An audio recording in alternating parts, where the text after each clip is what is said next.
letter aim. Never done. Ano kaya? Amiable.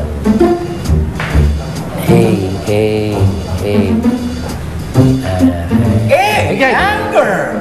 Galit! O, di ba galit ka?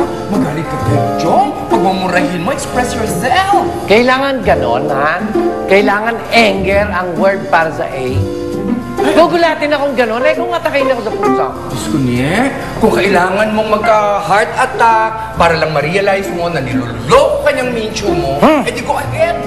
Sobra na kayo, ha? Kahit na flames, ang sinasabi nila, di kayo meant, di ba? Kaka. Baka naman kasi mali yung name, kanya hindi tama. Palitan natin. Gawin nating Cesar Estrella at Chong de la Paz. Lucrecia Casilag to death ang bakla. Tara mag-swimming na lang tayo. Ay, hindi ka na. May S. May S. Inom muna kayo, oh. Higher! Higher! Julina! Uy, hindi kami fresh juice. Karong... Oh, one more time. Ayan, ganyan. Ganito, ganyan. 1, 2, 3, go! Kick! Stay! 1, 2, 3, go! Kick! Stay!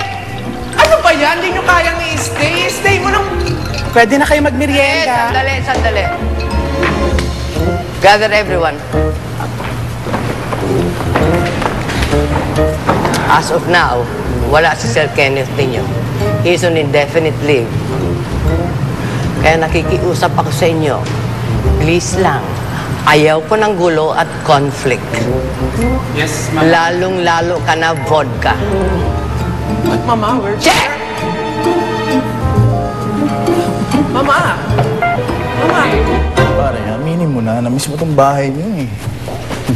Di rin. Kaya lang naman ako nagpunta rito dahil kay Tito Charito eh. That's it. Otherwise, pipiliin mo ako. Tapos gugustuhin ko pa sa club. Bakit pare? Okay naman dito. Okay lang. Anyway. Kamusta na nga pala kayo ng papa mo? Eh, syempre, gano'n. Nag-iiwasan kami. Mas maganda ng gano'n. Kaysa magsabayan pa kami. Baka mamaya, mas atakiyan pa sa Tita Charito eh. Oh, okay. Si Nikki, kamusta? Ano, kamusta? Pare, kayong dalawa. Kamusta kayo? Ano kami dalawa? Ano dapat kamustahin doon, no? Ano gusto mo? Guluhin ko pa si Nikki. Hindi na. Ayoko nang may mangyari pa sa kanila ni Kuya. Wala na yan. Okay. Sabi mo. Mga bakleng, gusto nyo ba ng fresh juice? Inom muna kayo. Ha? Pwede na kayo uminom. Ay, ano nangyari? Si Sir Kenneth daw, naka-leave. Hindi alam kung kailan babalik. Nakalis si Sir Ken. Ano? Sandali, bakit parang ang saya mo? Hindi naman sa gano'n na-notice ko lang na mukhang ngarag parati si Sir Kenneth. So, mabuti nang nag-leave siya para makapag-relax. So, kahit malungkot ako na nawala siya, natutuwa rin ako na nakapag-relax siya. Alam mo, may point ka talaga eh. Oo, tama ka rin. Dapat hindi naman tayo malungkot, di ba? Gusto mo bang magmerienda? Kung okay lang siya. Meron tayong squeeze juice. Halika. Ano, squid? Squeeze. Ini-squeeze ko. Piniga. Inumin mo. Thank you. Masarap yan. Eto pa, oh. Dagdagan natin agad. O, inumin mo pa. Seriously? Yes, Peachy. He's back. What a crazy twist. I know. At ngayon pa, kung kailan naman unti-unti ko nang nakakalimutan siya, di ba nakakapag-move on na ako sa kanya, bigla-bigla naman siyang babalik. Diba? Tapos wala man lang siyang warning, wala man lang, hey Nikki, I'm back or something. He's just there.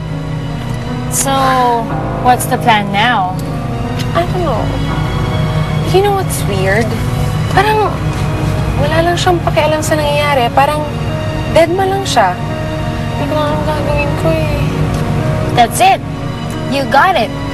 Kung hindi ka niya pinapansin, well, I guess, huwag mo na siya pansinin.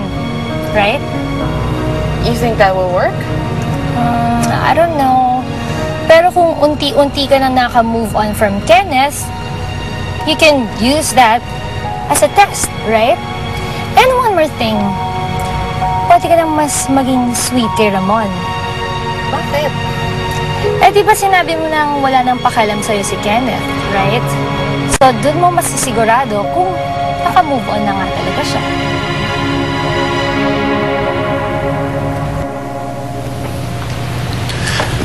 Kenneth, pasensya ka na, wala akong pasalubong para sa'yo. Hindi ko alam na nakabalik ka na pala. Wala yan, kuya. Hindi ko rin naman alam na babalik ako eh. Naman naalala ko lang, yung mga bata tayo, malas tayo maglaro nila Nikki dito sa garden. Saya-saya natin nun. Talaga? Well, ngayon, nandito ka na. I'm sure pwede uli mangyari yun.